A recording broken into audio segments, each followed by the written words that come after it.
মহানগৰীত পুনৰ সংঘটিত হৈছে দিন ডকাইতিৰ ঘটনা। গীতানগৰ থানাৰ নিলগতে বাইকত অহা দুৰ্বৃত্ত এগৰাকী যুৱতীৰ পৰা লুটি নিলে লক্ষাধিক টকা।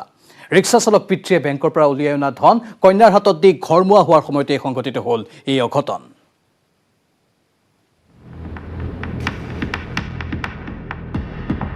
মহানগৰীত পুনৰ চাঞ্চল্যকৰ লুটপাট। দুষ্কৃতিকাৰীৰ বলি হ'ল দুৰ্ভগীয়া ৰিক্সা চালক। কন্যাৰ বিবাহৰ বাবে বেংকৰ পৰা টকা উলিয়াবলৈ গৈছিল দুৰ্ভগীয়া ৰিক্সা চালক ছানাউল্লাহ আহমেদে। হাতীগড় চাৰিআলিত ৰিক্সা চালক ছানাউল্লাহৰ কন্যাৰ পৰা দুষ্কৃতিকাৰীয়ে লুট কৰি নিলে 3.5 লাখ টকা। ওলাওঁতে আমাৰ চোৰে লৈ গ'ল, কোনে বা লৈ গ'ল, এতিয়া আমি কেনেকৈ কিমান টকা উঠাইছিল? 3 লাখ টকা উঠাইছিল। আৰক্ষী অৰ্ধসামৰিক বাহিনী নিৰাপত্তাৰক্ষীয়ে গিজগিজাই থকা এইখন গুৱাহাটী মহানগৰীত দিন দুপৰতে দুই দুৰ্বৃত্তই ৰিক্সা চালকৰ কন্যাৰ পৰা লুটি নিলে 3.5 লাখ টকা। মহানগৰীৰ ভাস্কৰ নগৰৰ বাসিন্দা এই ছানাউল্লাহ আহমেদে শুকুৰবাৰে ভাৰতীয় ষ্টেট বেংকৰ গীতানগৰ শাখাৰ পৰা কন্যাৰ বিবাহৰ বাবে উলিয়াইছিল 3.5 লাখ টকা। লিখা পঢ়া নজনা এই ছানাউল্লাহে বেংকৰ ধন উলিওৱা ফৰ্ম পূৰণ কৰিবলৈ এজন অচিনাক্ত যুৱকৰ সহায় বিচাৰিছিল। অচিনাক্ত যুৱকজনৰ সহায়ত ছানাউল্লাহে বেংকৰ পৰা 3.5 লাখ টকা উলিয়াই কন্যাৰ হাতত তুলি দিছিল। ইয়াৰ পিছতেই ঘৰমুৱা হোৱাৰ পথত মটৰচাইকেলত অহা দুই দুৰ্বৃত্তই যুৱতীগৰাকীৰ হাতৰ পৰা কাঢ়ি নিয়ে টকাৰ বেগটো। সিয়ে ফৰ্ম ফিল আপ কৰি দিলে, তাতে আৰু একো কৰা নাই। আমি আৰু কি কৰিব, মই গ'লোঁ পইচা ওলালোঁ। ছোৱালীটো পইচা দি কিনি আমি বেংকৰ পৰা ওলালোঁ, এতে বছ ওলালোঁ, এই ৰাস্তাটো অহা নাই, তাতে প্ৰায় বাইকে দিয়ে মানুহ টানিলে। ইফালে আৰক্ষীক এই সন্দৰ্ভত অৱগত কৰাৰ পিছতেই ৰিক্সা চালক ছানাউল্লাহক বেংকৰ পৰা ধন উলিওৱাত সহায় কৰা অচিনাক্ত যুৱকজনক কৰায়ত্ব কৰিবলৈ সক্ষম হৈছে গীতানগৰ আৰক্ষী। আৰক্ষীয়ে কৰায়ত্ব কৰা ধৃত যুৱকজন বিহাৰৰ বিজু শৰ্মা। আৰক্ষীয়ে সন্দেহ কৰিছে এই বিজু শৰ্মাৰ সহযোগীয়ে ৰিক্সা চালক ছানাউল্লাহৰ কন্যাৰ পৰা কাঢ়ি নিছিল ধনখিনি। নুনমাটিৰ পৰা Ajay Barman, news 18 Assam north East. টেলিভিছনৰ ইতিহাসত প্ৰথমবাৰলৈ এক ব্যতিক্ৰমী অনুষ্ঠান। নেটৱৰ্ক 18ৰ বিশেষ আয়োজন বাইজুছ য়াং জিনিয়াছ। 13 ফেব্ৰুৱাৰীৰ সন্ধিয়া সম্প্ৰচাৰিত হ'ব এই অনুষ্ঠান, যি অনুষ্ঠানত আপোনালোকে দেখা পাব 3 গৰাকী কিশোৰ যাদুকৰক।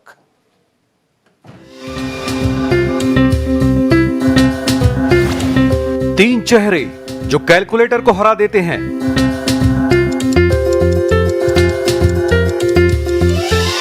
तीन चेहरे जो नंबरों से खेलते हैं, नंबरों में जीते हैं। तीनों जादूगर जब बायजूस यंग जीनियस में एक साथ आए तो मानो दिमाग, याददाश्त, हुनर का तूफान आ गया।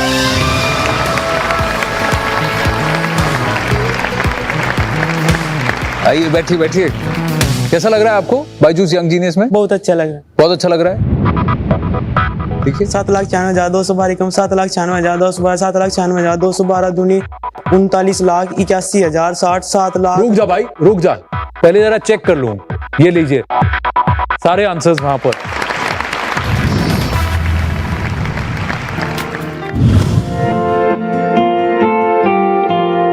राठी जी का बेटा तो कमाल का है, चलता फिरता कैलकुलेटर है।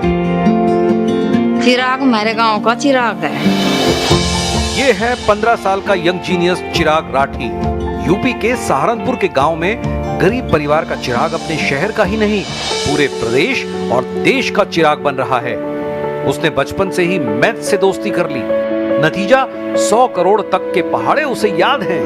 20 करोड़ तक कितने भी नंबरों का जोड़, घटा और मल्टीप्लाई वो कैलकुलेटर से भी तेज करता है। 3 सेकंड में ही किसी भी बड़े से बड़े नंबर का स्क्वायर या स्क्वायर रूट, क्यूब और क्यूब रूट बता देता है। ये सब बिना किसी स्पेशल ट्रेनिंग के सरकारी स्कूल में पढ़ते हुए। माँ बाप के पास पैसे नहीं थे, इसलिए किसी ओलंपियाड में भाग नहीं ले सका। चिराग को आज के दौर की शकुंतला देवी कहा जा रहा है। मैथ का शौक जब मैं 4th क्लास में था तो हमारे टीचर ने हमको 50 तक टेबल्स याद करने के लिए दिए, तो मैंने 100 तक कर लिए। तो उन्होंने कहा अगर तुम 300 तक याद कर लोगे तो तुम्हें मंच पर बुलाया जाएगा। तो फिर मैंने 300 की जगह 500 तक कर लिए। और फिर ऐसे ही मेरी मैथ में इंटरेस्ट बढ़ गया, टेबल में इंटरेस्ट बढ़ गया। तो फिर मैंने 500 से 1000, धीरे धीरे 5000, फिर 10,000, फिर लाखों में, और फिर ऐसे ही 100 करोड़ तक हो गए। ये है 11 साल का यंग जीनियस जयादित्य शेट्टी। जयादित्य मुंबई में रहता है, लेकिन उसे जानती पूरी दुनिया है। उसके नाम 2 वर्ल्ड रिकॉर्ड्स हैं। 2019 में उसने मैथ्स, मेंटल मैथ्स और स्पीड रीडिंग से जुड़ी सबसे प्रतिष्ठित चैंपियनशिप मेमोरियाड टर्की ओपन चैंपियनशिप जीती। उसके मुकाबले में थे 13 देशों के 168 चेहरे। जयादित्य बाइनरी नंबरों को याद करने में माहिर है।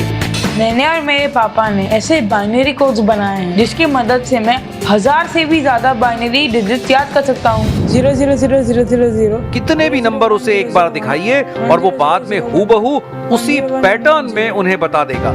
29 September 2017. Friday. How do you know that? How is that possible?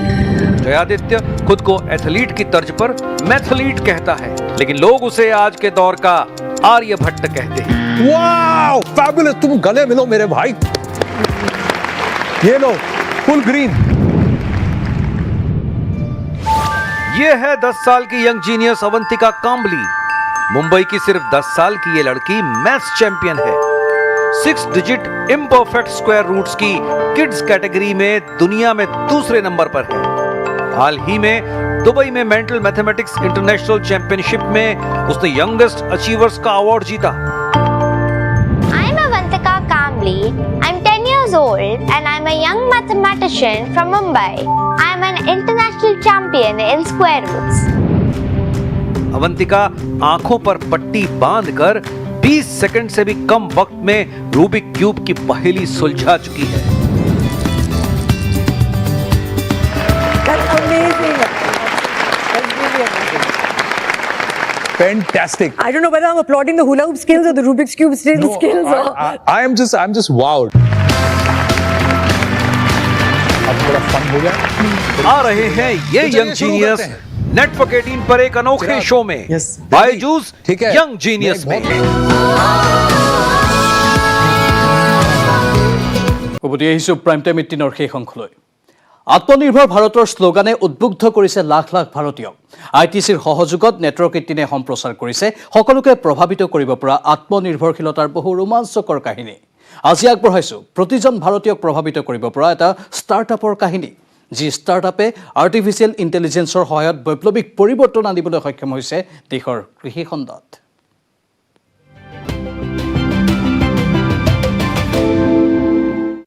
Bharat एक कृषि तकनीक क्रांति के शिखर पर है और इस क्रांति में सहयोग देने वाले संगठनों में से एक है क्रोप इन। यह आर्टिफिशियल इंटेलिजेंस और सैटेलाइट इमेजिंग का उपयोग करके कृषि को तकनीकी समाधान देते हैं। यह डेटा का विश्लेषण और व्याख्या करने में मदद करते हैं और खेतों में खड़ी फसलों पर काम करने के लायक सहायता देते हैं। अगर आप देखेंगे एग्रीकल्चर बहुत सारी समस्याओं से जूझता है, या तो वो क्लाइमेट चेंज हो या फिर क्रॉप लॉस हो या उनको लोन नहीं मिलता है। तो बहुत सारे चैलेंजेस है और ये इसलिए है क्योंकि हम ये कनेक्टेड नहीं है, डिजिटली कनेक्टेड नहीं है। That's why the genesis of crop in हुआ। अब तक क्रॉप इन ने 6 मिलियन 60 लाख एकड़ से अधिक खेतों को डिजिटल रूप दिया है और 20 लाख से अधिक किसानों के जीवन को समृद्ध किया है। ये 50 से अधिक देशों में लगभग 10,000 किस्मों की फसल का प्रबंधन भी कर रहे हैं। क्रॉपिंग का विजन है कि वो सारे फार्म को ट्रेसेबल, प्रेडिक्टेबल और सस्टेनेबल करना चाहता है और जितने ज़्यादा से ज़्यादा फार्मर्स को अपने प्लेटफॉर्म पे जोड़े और इनकी पर एकड़ वैल्यू को इंक्रीज करे। स्वाभिमान का रास्ता अपनाते हुए स्थानीय से वैश्विक होने के सफर में क्रॉप इन एक बेहतरीन उदाहरण साबित हुआ है। NRC নামত অসমত বিগত 50 বছৰে চলিল কেৱল ৰাজনৈতিক খেল। এই বিস্ফোৰক অভিযোগ দেশৰ অৱসৰপ্ৰাপ্ত মুখ্য ন্যায়াধীশ ৰাজ্যসভাৰ সাংসদ ৰঞ্জন গগৈৰ 6 নম্বৰ দফা কাৰ্যকৰী নকৰাত কেন্দ্ৰকো সমালোচনা কৰে ৰঞ্জন গগৈয়ে। NRCৰ নামত সকলো দলে খেলা খেলিছে, কোনো এটা দলে নিবিচাৰে এখন শুদ্ধ NRC। এটা বিশেষ প্ৰতিষ্ঠানৰ আলোচনা চক্ৰত অংশ লৈ NRC সম্পৰ্কত এই বিস্ফোৰক মন্তব্য উচ্চতম ন্যায়ালয়ৰ প্ৰাক্তন মুখ্য ন্যায়াধীশ ৰঞ্জন গগৈৰ। ৰাজ্যসভাৰ সাংসদ ৰঞ্জন গগৈয়ে কয়, ৰাষ্ট্ৰীয় নাগৰিকপঞ্জীৰ নামত যোৱা 50 বছৰে অসমত মাথো চলি আছে ৰাজনৈতিক খেলা। এটা ৰাজনৈতিক দলে অবৈধ অনুপ্ৰৱেশকাৰীক ভোটৰ বিনিময়ত সুৰক্ষা দিয়াৰ প্ৰতিশ্ৰুতি দিয়ে, আকৌ আন এটা দলে প্ৰব্ৰজনকাৰীসকল খিলঞ্জীয়াৰ কাৰণে ভাবুকি স্বৰূপ বুলি বহিষ্কাৰ কৰাৰ প্ৰতিশ্ৰুতি দিয়ে। নাগৰিকত্ব সংশোধনী আইন সন্দৰ্ভত গগৈৰ মন্তব্য, এই আইন সংসদত গৃহীত হৈছে আৰু অসমত ইয়াৰ বিৰোধিতা হৈছে, কাৰণ অসমৰ লোকে এই আইনখনে অস্তিত্বৰ সংকট নমাই আনিব বুলি আশংকা কৰিছে। তেওঁ লগতে কয়, উচ্চতম ন্যায়ালয় নতুবা সংসদৰ যোগেদিহে এই আইনখন বাতিল কৰিব পৰা যাব। অসম চুক্তিৰ 6 নম্বৰ দফা কাৰ্যকৰী নকৰা সন্দৰ্ভতো কেন্দ্ৰীয় চৰকাৰক সমালোচনা দেশৰ প্ৰাক্তন মুখ্য ন্যায়াধীশগৰাকীৰ। উল্লেখযোগ্য যে NRCৰ বিষয়টো এতিয়াও সৰ্বোচ্চ ন্যায়ালয়ৰ বিবেচনাধীন হৈ আছে। ৰঞ্জন গগৈ দেশৰ মুখ্য ন্যায়াধীশ হৈ থাকোঁতেই আদালতত চলিছিল এই গোচৰ। দিল্লীৰ পৰা পাৰ্থজ্যোতি বৰাৰ report, news 18 Assam north east. কাৰ বিৰুদ্ধে উলংঘ প্ৰতিবাদ কৰা নেতাই যোগদান কৰিলে বিজেপিত। কেৰুৱা হল ঐক্য সেনা অসমৰ প্ৰাক্তন মুখ্য উপদেষ্টা মনোৰঞ্জন বৰা। নাগৰিকত্ব সংশোধনী আইন বাতিলৰ দাবীত দিল্লীত তেওঁ কৰিছিল উলংঘ প্ৰতিবাদ।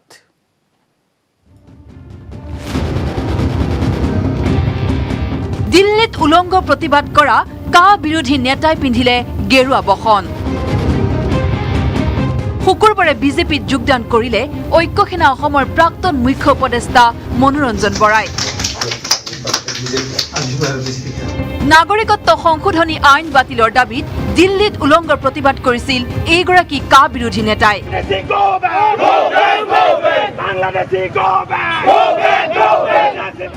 কিন্তু নিৰ্বাচন ওচৰ চাপি অহাৰ লগে লগে চৰকাৰ বিৰোধী মনোভাৱ ত্যাগ কৰি বিজেপিত যোগদান কৰিলে এইগৰাকী ঐক্য সেনা অসমৰ প্ৰাক্তন মুখ্য উপদেষ্টা মনোৰঞ্জন বৰাই। জাগিৰোডৰ পৰা অজয় পাল, নিউজ 18 অসম নৰ্থ ইষ্ট।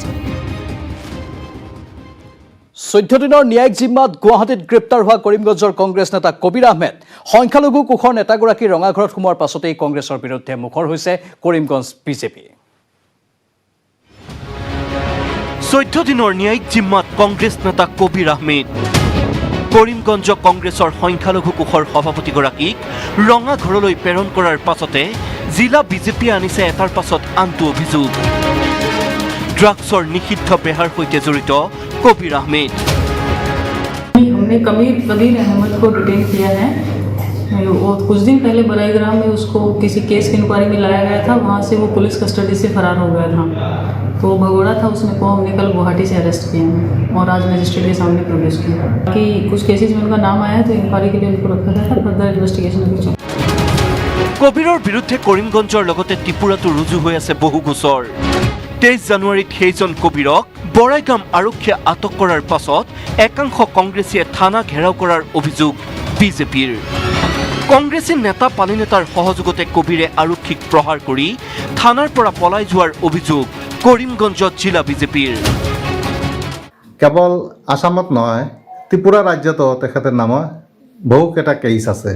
এই ড্ৰাগছৰ ব্যাপাৰে তেখেতে জড়িত দীৰ্ঘদিনেৰ পৰা এইটো তেখেতে জড়িত আছে। কংগ্ৰেছৰ নেতৃত্বত এই পাতাকান্দি এলেকাত ড্ৰাগছৰ ব্যৱস্থা চলি আছে। তেখেত বাৰিগ্ৰাম পুলিচে তেখেতক গ্ৰেপ্তাৰ কৰিছিল। কিছুমান নেতাবিলাকে এই থানা ঘেৰাও কৰি তেখেতক আঁতৰাই দিছে। 16 দিন পলাই থকা কবিৰ আহমেদ জালত পৰিছিল মহানগৰ আৰক্ষীৰ। গুৱাহাটীৰ ঘোঁৰামৰাত কবিৰৰ গ্ৰেপ্তাৰৰ পাছতে ছ'চিয়েল মিডিয়াত ভাইৰেল হৈছিল বহু বাঘা বাঘা নেতাৰ সৈতে উঠা কবিৰৰ ফটো। সেইজন কবিৰকে শুকুৰবাৰে 14 দিনৰ ন্যায়িক জিম্মালৈ প্ৰেৰণ কৰে আদালতে। PS কেছ নম্বৰ 312/2020, এইটোৰ স্পেচিয়েল কেছ নম্বৰটো হ'ল 37/20। IO আনোৱাৰ হুছেইন চৌধুৰী একিউজ কবিৰ আহমেদক ধৃত কৰি আনি আদালতত প্ৰডিউচ কৰিছে। আদালত আফটাৰ হিয়াৰিং 14 দিনৰ জুডিচিয়েল কাষ্টডিত পঠাইছে। NDPS গোচৰ ৰুজু হৈ থকা পাথাৰকান্দিৰ কংগ্ৰেছী নেতা কবিৰ আহমেদ ৰঙাঘৰত সোমাব লগা হোৱা ঘটনাই নিশ্চিতভাৱে বৰাকত বেকফুটলৈ ঠেলি দিব কংগ্ৰেছক। কৰিমগঞ্জৰ পৰা গৌৰীশ নন্দীৰ report, news 18। Assam north east. আৰু এয়া আছিল আজি প্ৰাইম টাইম 18 নমস্কাৰ।